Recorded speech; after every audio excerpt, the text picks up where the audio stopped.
Whed every civilization on arch collapsi n the same century? Around 1200 BC, something happened that has never happened before or since. Every major civilization on Earth collapsed. Not one empire, not two, all of them, simultaneously. Egypt, Greece, the Hittites, Babylon, Cyprus, Ugarit. Every palace burned, every trade route went silent, every writing system disappeared. For 400 years after, most of the ancient world couldn't even write. We still don't fully know why. But we're getting close, and what we're finding should make all of us uncomfortable.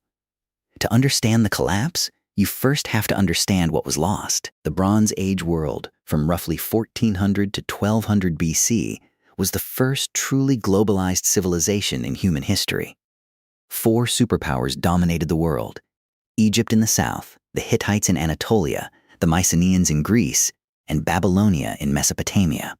Around them, smaller but vital states: Ugarit on the Syrian coast, Cyprus in the sea, Canaan, Assyria, the kingdoms of the Levant.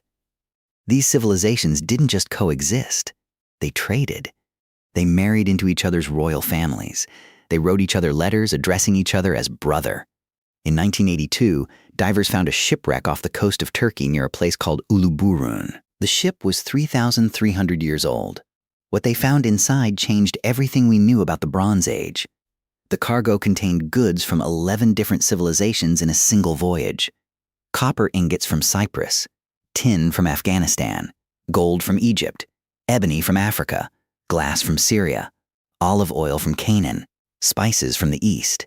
One ship, 11 civilizations, moving freely across the Mediterranean. That single wreck tells you more about Bronze Age globalization than any textbook ever could. But this interconnection came with a hidden vulnerability: bronze. The metal that built the ancient world, that made weapons and tools and everything that mattered, required 2 ingredients: copper and tin. Copper was available in Cyprus and a few other places, but tin was only found in one source accessible to the Mediterranean world: mines in Central Asia, thousands of kilometers away. Every Bronze Age civilization depended on that single, fragile supply chain. Without tin, there was no bronze. Without bronze, there were no weapons, no tools, no palace economy, no civilization. The entire ancient world ran on a supply chain that could be broken at a single point. For 200 years, from roughly 1400 to 1200 BC, the system worked. Pharaohs exchanged diplomatic gifts with Hittite kings. Mycenaean merchants sailed to Egypt. Ugarit thrived as the trading hub connecting everyone. Letters crossed the Mediterranean in weeks. The Amarna letters, a collection of diplomatic correspondence found in Egypt, show kings of the great powers writing to each other constantly, requesting gold, sending daughters as wives, negotiating treaties, calling each other by name. It was, by any measure, a sophisticated, wealthy, deeply interconnected world, and it felt permanent. Civilizations that had lasted for centuries assumed they would last for centuries more. They were wrong. The first sign that something was wrong came from Ugarit. Ugarit was the greatest trading city of the Bronze Age, a cosmopolitan port on the Syrian coast where merchants from every civilization met, where 5 languages were spoken, where ships from Egypt and Greece and Cyprus docked side by side. In the ruins of Ugarit, archaeologists found a clay tablet with a letter that was never finished. It reads, "7 enemy ships have been sighted offshore. Please send help immediately." The scribe stopped mid-sentence.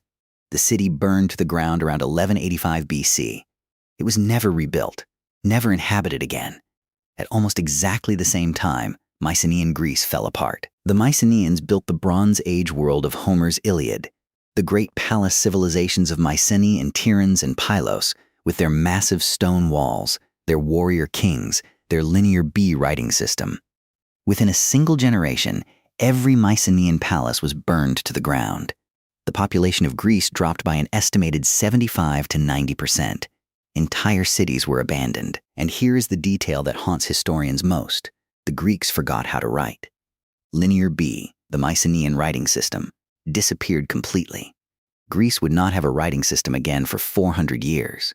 The Hittites, the superpower that had fought Egypt to a standstill and signed the world's first peace treaty, vanished almost without trace. Their capital, Hattusa, a city of 50,000 people, with massive stone walls, great temples, the Lion Gate, was stripped of its valuables, evacuated, and burned around 1180 BC. No battle, no conqueror recorded in triumph, no surviving account of what happened.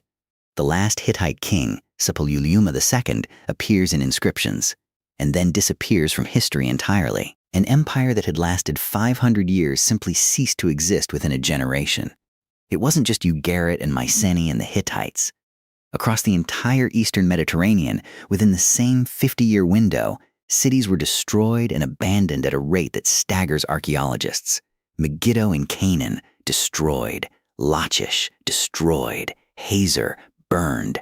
Ashdod, burned. Multiple cities on Cyprus, destroyed simultaneously. Troy, destroyed. Miletus, destroyed.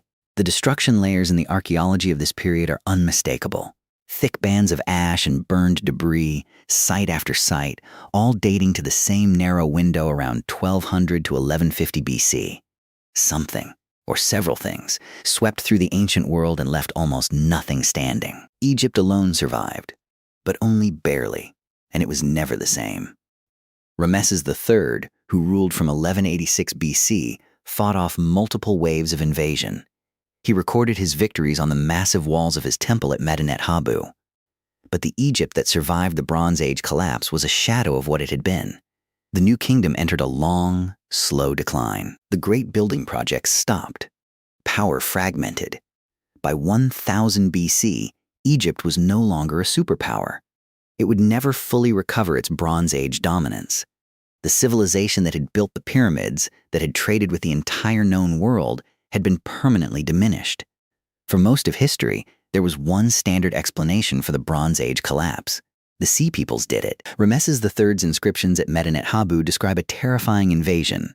No land could stand before their arms, from Hatti, Kode, Carchemish, Arzawa, and Elashia on. They desolated their people, and their land was like that which has never come into being. According to Ramesses, these mysterious raiders swept out of somewhere in the Mediterranean and destroyed everything in their path.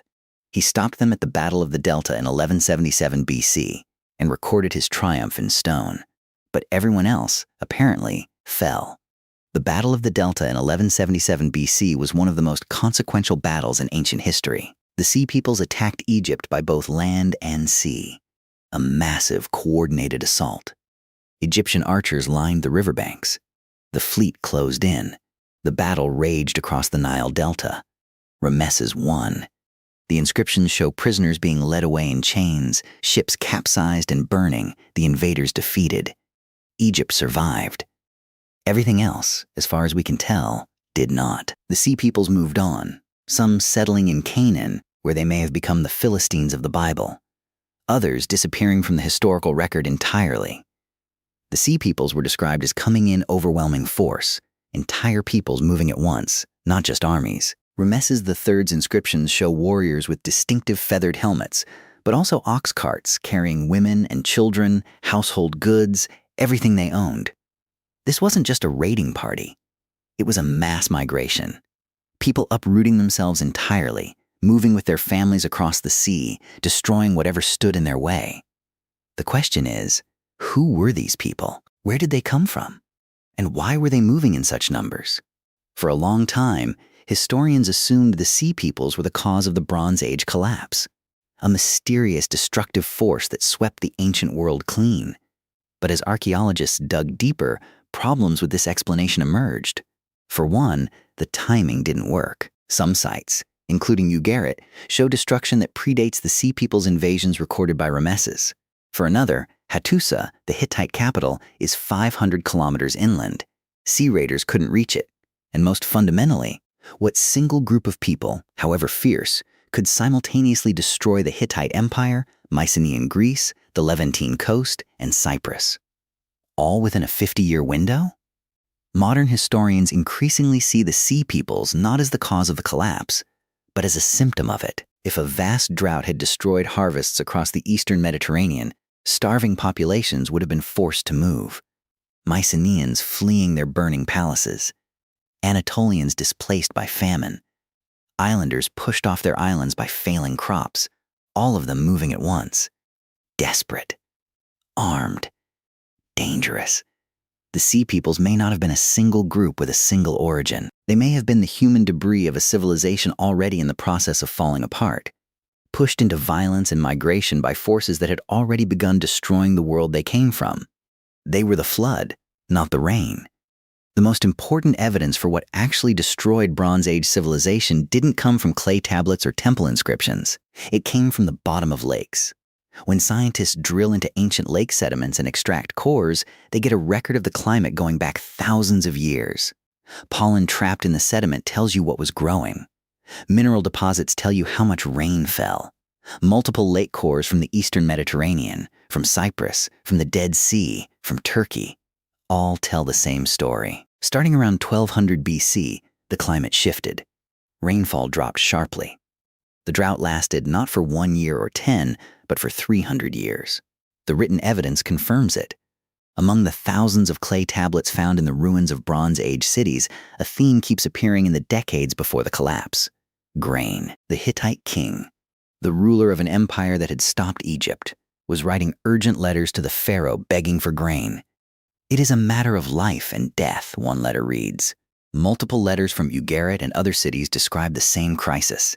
Ships are needed urgently. People are starving. The harvest has failed. This wasn't a minor shortage. The palace economies of the Bronze Age ran on agricultural surplus. Remove the surplus, and the entire system, armies, bureaucracies, trade networks, begins to fail. A drought doesn't kill a civilization directly. It kills it through a chain of cascading failures. Crops fail. Grain prices spike. The palace can't feed its army. Soldiers go unpaid or unfed. The army that should be defending the borders either deserts or turns against the state. Meanwhile, starving farmers in the countryside, people who have lost everything, begin to move. They take what they can carry. They cross into neighboring territories. They raid. They migrate. Other starving populations are doing exactly the same thing from different directions at the same time. The Bronze Age trade system was designed to handle normal disruptions. It was not designed to handle a simultaneous collapse of agricultural output across the entire eastern Mediterranean. The drought evidence has grown stronger with every decade of research. A study published in 2022 using ancient wood from Egyptian sarcophagi to analyze tree rings confirmed what the lake cores had suggested. A severe and prolonged drought hit the eastern Mediterranean beginning around 1200 BC. Researchers call it a mega-drought. Not a bad year or a bad decade, but a fundamental shift in the climate system lasting 3 centuries, 300 years of reduced rainfall, 300 years of failed harvests, famine, migration, conflict. No civilization anywhere in the ancient world had the capacity to absorb a 300-year drought. No food reserves last that long. No empire has the military power to suppress 300 years of internal crisis. But here is the crucial point that most people miss. The drought didn't directly destroy the Hittite Empire or burn Ugarit or collapse Mycenae. What the drought did was remove the margin for error. Bronze Age palace economies were extraordinarily sophisticated, but they were built on the assumption of a stable agricultural surplus. Every year, the surplus fed the army, funded the trade missions, paid the palace bureaucrats. The moment the surplus disappeared, the entire system became fragile. Every shock, a raid, an earthquake, an internal revolt, that the system had previously absorbed now became potentially fatal. The drought didn't kill Bronze Age civilization. It made the civilization unable to survive anything else. In the 1990s, a Stanford geologist named Amos Nur proposed a theory that changed the conversation about the Bronze Age collapse. He called it an earthquake storm. The eastern Mediterranean sits on some of the most seismically active fault lines on Earth. The Anatolian Fault, the Dead Sea Fault, the Hellenic Arc. These systems can generate massive earthquakes, and major earthquakes along one fault can trigger earthquakes along adjacent faults. Nur argued that a cascade of major earthquakes, each triggering the next along connected fault lines, could explain the simultaneous destruction across multiple sites around 1200 BC. The archaeological evidence for this theory is striking. At multiple Bronze Age destruction sites, Mycenae, Tiryns, Medea in Greece, Ugarit on the Syrian coast, Megiddo in Canaan. Archaeologists have found destruction layers that look like earthquake damage rather than military attack. Walls that have tilted rather than been knocked down. Floors with crushed skeletons still lying where they fell. collapsed roofs with no signs of burning below them. These are the signatures of buildings that didn't burn. They fell. And when researchers date these destruction events, they cluster into the same narrow period, suggesting a series of major seismic events hitting the region in rapid succession. But earthquakes, as devastating as they are, don't explain everything. Civilizations have survived earthquakes before and after the Bronze Age. Buildings can be rebuilt. Cities can recover. The question is always, what happened to the people? A more important factor, and one that doesn't always make the headlines, is what historians call internal systems collapse. When a palace economy is under severe stress from drought and famine, the most dangerous thing isn't external attack. It's the people inside the walls. Bureaucrats who aren't being paid, soldiers who aren't being fed, farmers who have lost their crops and their livelihood and have nothing left to lose. The palace economy of the Bronze Age was a remarkable achievement, but it had a fundamental flaw. It depended entirely on the extraction of agricultural surplus from a large, dependent, and powerless rural population. As long as the harvests were good, the system worked. The palace took its cut, redistributed some of it, and everyone stayed in their place. But when the harvests failed, when there was no surplus to extract, the palace's authority rested on nothing but force. And when you can't pay or feed your army, you don't have force either. Across the Bronze Age world, there is growing archaeological evidence of internal revolt, of palace bureaucracies overthrown not by foreign invaders but by the people they had been exploiting. By now, you may be feeling what historians felt for decades. Every proposed cause seems compelling, and every proposed cause seems insufficient. The sea peoples were real, but they can't explain everything. The drought was real, but drought alone doesn't destroy civilizations overnight. The earthquakes left their mark, but societies rebuild from earthquakes. Internal revolts happened, but they need a trigger. What if none of these explanations is wrong? What if all of them are right, and they all happened at the same time? That possibility, terrifying in its implications, is exactly where the modern research has arrived. In 2014, an archaeologist named Eric Klein published a book called 1177 BC, The Year Civilization Collapsed. It became one of the most important history books of the decade, not because it solved the mystery of the Bronze Age collapse, but because it reframed the question entirely. Klein's argument was simple and devastating. Stop looking for one cause.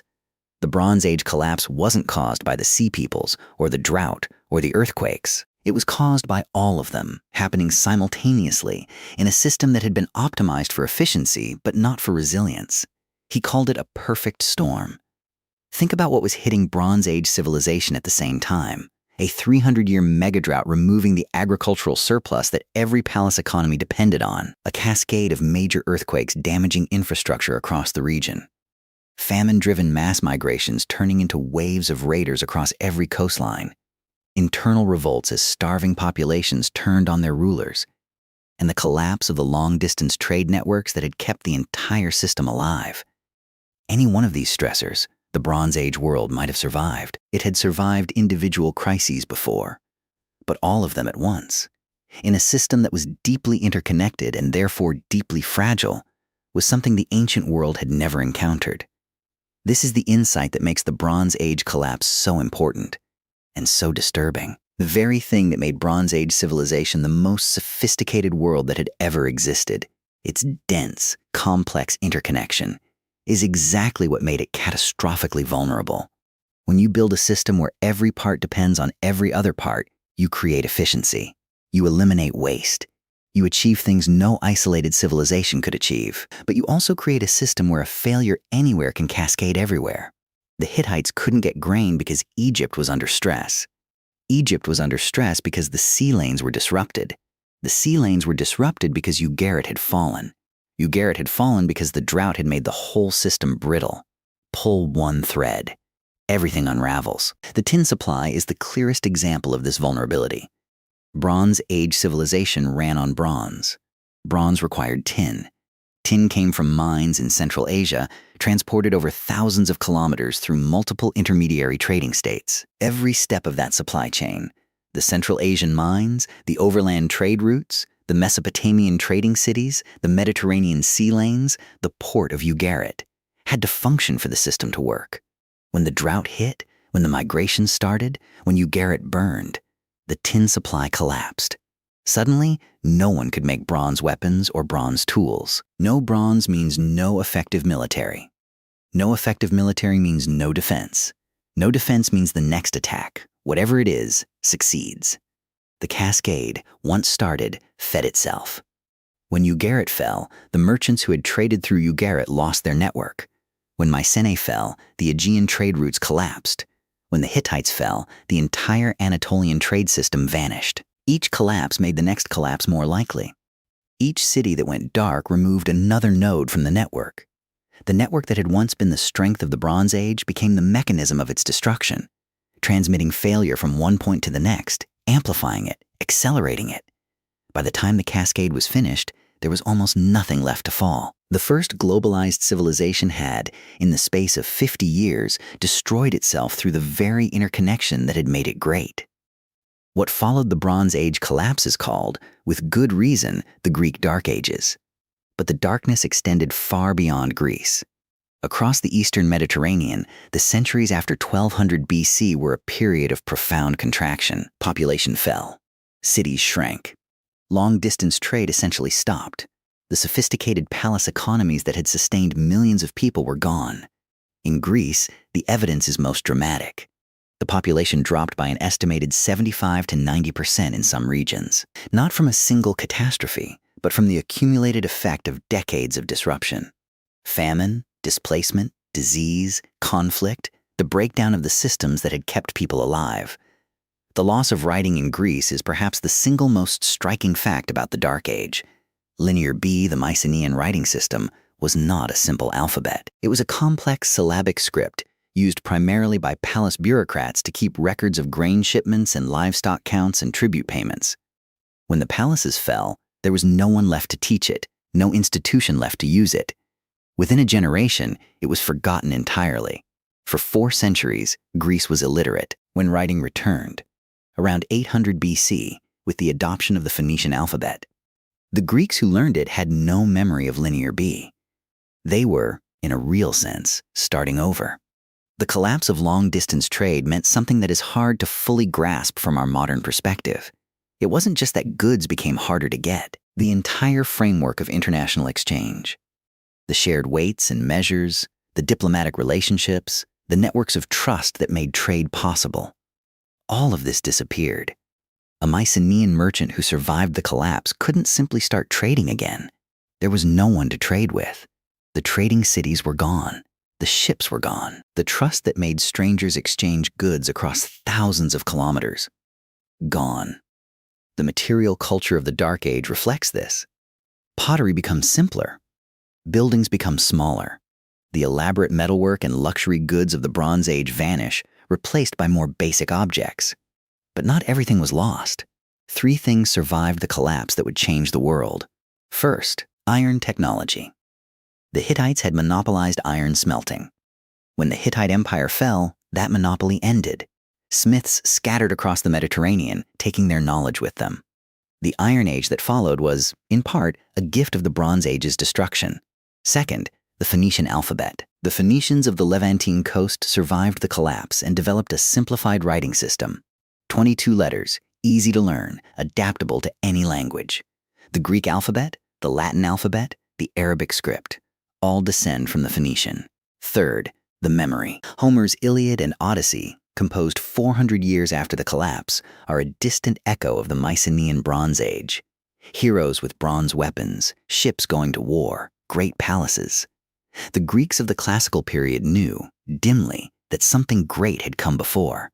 And here is the dark irony at the heart of this story. The Bronze Age collapse, the greatest catastrophe in ancient history, may have created the conditions for everything we most value about Western civilization.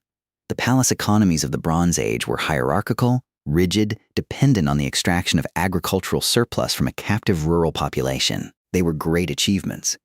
But they left little room for individual innovation, for market economies, for the kind of intellectual freedom that produces philosophy and democracy.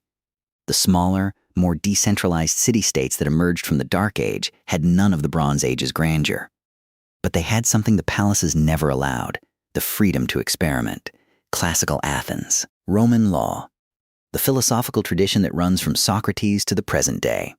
All of it grew from the ashes of the Bronze Age. Let's talk about why this matters right now. Our modern civilization is more interconnected than the Bronze Age world, not less. The supply chains that keep our economies running span dozens of countries, involve hundreds of intermediaries, and depend on the continuous functioning of global shipping, digital communication, and international finance. Just-in-time manufacturing has eliminated warehouses full of backup stock. Global food systems move grain from where it's grown to where it's eaten across thousands of kilometers. This system is extraordinarily efficient. It has lifted billions of people out of poverty. It produces abundance that would have been unimaginable to any Bronze Age king. And it is optimized for efficiency, not resilience. The Bronze Age had tin. We have rare earth elements, rare earth minerals, used in semiconductors, electric vehicles, wind turbines, smartphones, and military technology, are found in economically viable concentrations in very few places on Earth.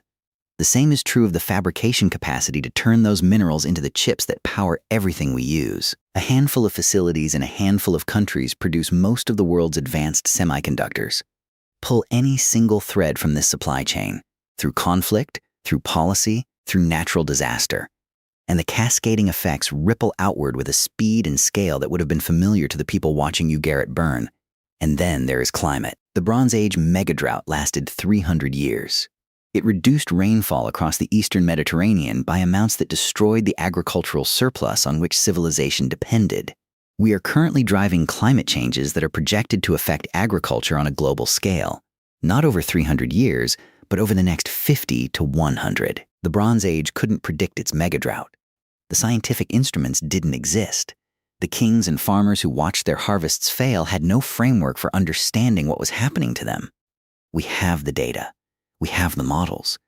We have, from the Bronze Age collapse, a worked example of what happens when a globalized civilization's agricultural system fails. The difference between us and the Bronze Age is not that we face fewer risks. It is that we have the warning. The Hittite king who wrote, "It is a matter of life and death. Please send grain," was not ignorant or foolish. He was a sophisticated ruler managing a complex empire. He simply had no way to see the system-level collapse that was already underway. We can see it. 3,000 years of history.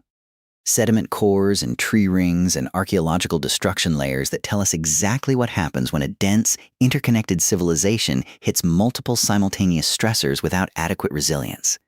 The only question that matters, is whether seeing the warning is enough to change what we do about it. Somewhere in the ruins of Ugarit, there is a clay tablet with a sentence that was never finished.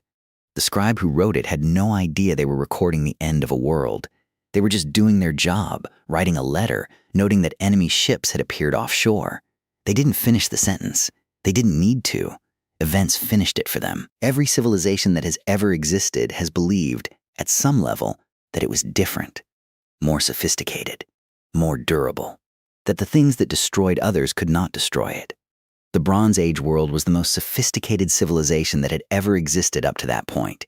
It fell in 50 years. The only question history asks of every civilization is not whether it will face a crisis. It will. The question is whether it built itself to survive one. We are still writing our sentence. We have not finished it yet.